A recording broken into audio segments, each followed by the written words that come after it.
आज हम आपको पहाड़ी राजपूत कबीले की एक और शाखा का इतिहास बताने जा रहे हैं। हमारा मकसद है कि जो हमारे क्षत्रिय राजपूत भाई धर्मवाद में पढ़कर अपना इतिहास अपनी गोते बोल बैठे हैं, उनको फिर से जगाना और उनमें राजपूती ऊर्जा का विकास करना है। नरमा राजपूत भी पवार राजपूतों की शाखा है। नारू राजपूत जो पंजाब में ही रहे, भारतीय पंजाब में, और जो नरमा राजपूत थे ये पीओके वाली साइड आ गए थे। तो भाइयों, ये भी पवार राजपूतों की शाखा है। विक्रमादित्य पवार के ही वंशज हैं ये सभी। इनकी जो वंशावली है आप देख सकते हो, पूरी पड़ी हुई है।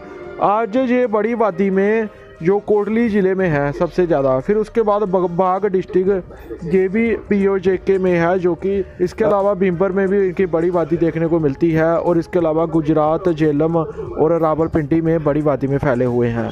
तो भाइयों, ये मीरपुर रीजन में ज़्यादा हैं, तो इसी वजह से जराल, बैंस, चिब राजपूतों की तरह इनकी भी बड़ी